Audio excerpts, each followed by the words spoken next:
One Flew Over the Cuckoo's Nest. Ken Kesey. Now listen, this book is a weird one.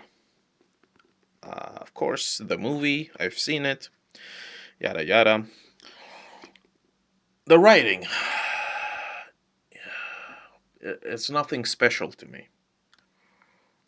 Ken Kesey gets his ideas across, of course, but the writing, what I would say it's just writing. It doesn't shine. It isn't out of the ordinary. The characters, this is a pretty decent cast of characters. Some of them really do stand out, and that is one thing that a lot of writers they cannot do.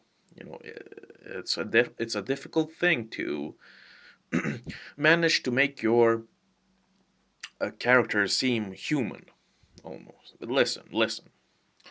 Uh, our protagonist, um, he is presented as this what do I call it? This hero that comes into this insane asylum, and you know he is presented as this savior. Listen, I don't like him. I don't like his personality, how he does things, how he talks, how he thinks. I don't like him. He doesn't seem special to me, and he seems outlandish. He seems the type of guy that just wants to cause a scene, whatever.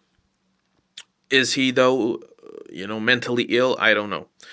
My guess is maybe, but not that. It's not that serious. Anyway, listen. What I liked about this book. Now, listen. Unlike the movie, this is from the perspective of the chief who doesn't talk, and his descriptions and his narrations they're unique, I would have to say. I've never really come across this type of this type of narration from a character. He he views and he thinks in a certain way that just it's interesting. That's all I'll say. It's a different approach to how you write a character's thoughts and so on. Um, what else? Listen, all of these characters here, they're lovable in a way. Listen, I don't care what happens to them. I don't care about them. It's simple. You kind of do, but I don't. I don't care about this character. I don't care about the protagonist. I think he is way too much. He does way too much, and I get what he represents in the story. I get the metaphors, the allegories. He is the free thinker that is spontaneous, and he doesn't take no bullshit, and he wants to enjoy life, and he's a rebel. He's a revolutionary, and he is planted in this sterile environment, this prison almost, where everything is rigidly controlled, right? We have the head nurse that is our jailer, our warden, if you like, and she's a piece of work, but she gets what she deserves in the end. Of course, this book is a lot about mental illness, these institutions that they proclaim to understand and to have the facilities to assist and help these poor people that cannot take care of themselves, but they really have no clue. Listen. I know bureaucracy. Okay, listen. Bureaucracy is one of the worst things that has ever happened to people, and these institutions. Listen, they're a mess. They are just they're a plague, okay? Because they have no idea what they're doing. The people, most of the people that are in these institutions, they are not prepared. They have no idea what they're doing, and they are so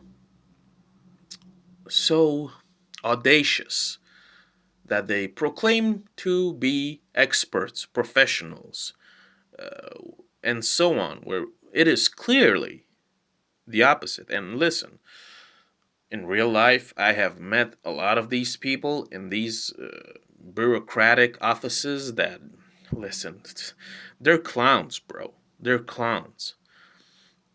And I'm sure you've met them too. It's like they are the only ones that just don't, they cannot see themselves for what they really are. Listen, when they open their mouth, you immediately know that they're clowns.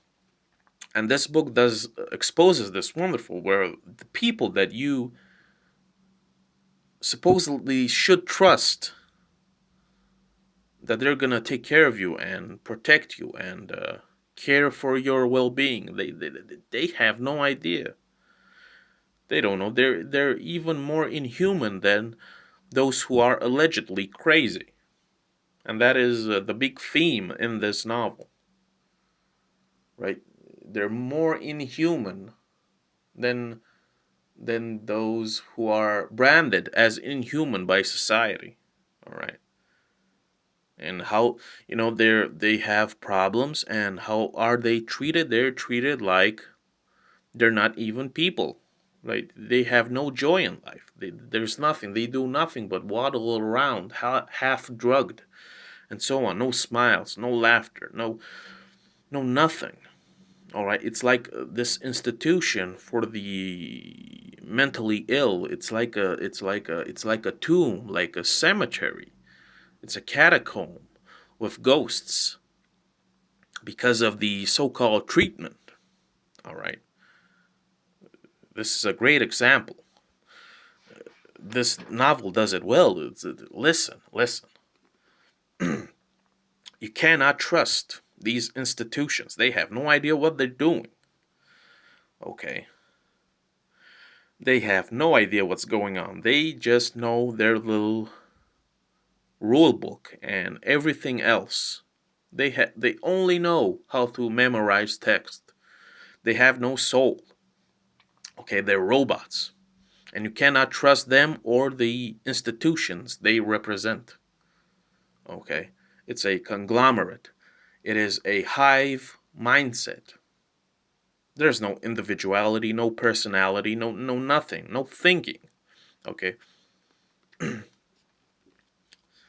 And I do recommend it for the themes and the metaphors that are going on here.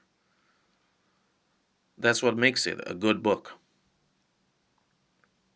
Because it shows you quite vividly that, listen, sometimes you're better off on your own. If you rely on others who claim to be experts and professionals, then you have no reason to complain when they hurt you. Listen, you cannot be this naive.